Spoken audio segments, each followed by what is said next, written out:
Hey everybody, it's the Jimmy Dore Show. I'm Maté, sitting in for Jimmy. And one person who was not happy with Seymour Hersh's story exposing how the U.S. blew up the Nord Stream 2 gas pipelines is this guy, Senator Chris Murphy of Connecticut, a Democrat. And he said this on Twitter: several Senate Republicans are trafficking this story today.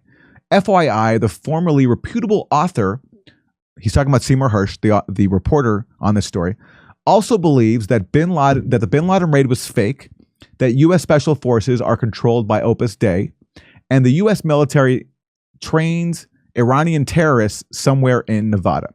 So Chris Murphy is trying to dismiss this story, not based on challenging any of what it contains, but by trying to basically smear its author, Seymour Hersh. And so I challenged Chris Murphy about this. I said to him, FYI, Chris Murphy is trafficking desperate falsehoods. Hersh doesn't believe that the Bin Laden raid was fake. He exposed that the U.S. told lies about it. He exposed, for example, that when the U.S. claimed that it found Bin Laden through his courier by following to the CIA, Hersh actually exposed that there was a key witness who came into a U.S. facility and told the U.S. about where Bin Laden was hiding, which turned out to be exactly true. It wasn't good old-fashioned detective torture work. Exactly. We did the work. Yeah. And when it comes to Opus Dei, this claim from Murphy, Hersh just noted that the Bush and other top officials are self-admitted crusaders. I mean, Bush talked about leading a crusade in the Middle East. So Hersh just pointed that out. Where did Opus Dei come from? He's just throwing that in. He's just throwing that in. Like he Dan mentioned, Brown? it's some sort of group that some commanders are a part of, but he never said that they control the U.S. military. He just was pointing out that there are members of it that are at a high level, and that people like Bush called themselves crusaders. And Hersh also reported that the U.S. trained this terror group called the MEK in Nevada. That was in the New Yorker over a decade ago. Does Chris Murphy have a correction for that? Because it's never been corrected. No one's ever tried to correct that story. So he's trying to distract from the content of Hersh's reporting. And Murphy responded to me. He said this: Hersh's Bin Laden piece says Pakistan captured Bin Laden and imprisoned him in Abbottabad, and then got paid off by the U.S. to allow a pretend assault that was actually an orchestrated joint assassination with Pakistan. How does that now make the official version fake?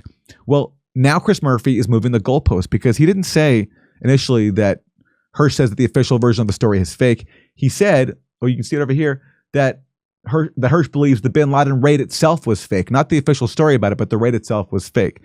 And yes, what Hersh said was that the U.S. cooperated with elements of the Pakistani military who authorized this raid, and that the cover was that actually the U.S. was doing this on its own.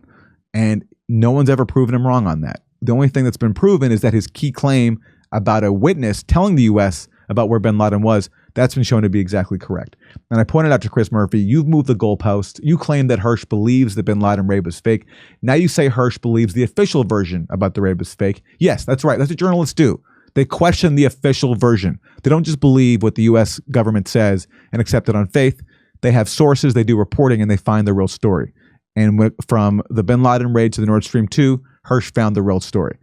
And I told Murphy this. I said, correct, Hersh reported that the official version had lies. That's far different than calling the raid itself fake. And Chris Murphy didn't respond to that. But that's just an example of how desperate powerful people in the U.S. are to silence Seymour Hersh's reporting, because they can't challenge it on the merits. How long is that going to go on, that thing where you could just dismiss somebody like, well, he said a different thing, and not have to address exactly, and lie about the different thing he said forever? They'll do that forever. That's all they can do. Doing live stand-up comedy in Tempe, Palm Springs, Milwaukee, Nashville, Northampton, Massachusetts, Syracuse, Cohoes, New York, and Hartford, Connecticut. Go to jimmydore.com for a link for tickets and become a premium member. Get access to all our content.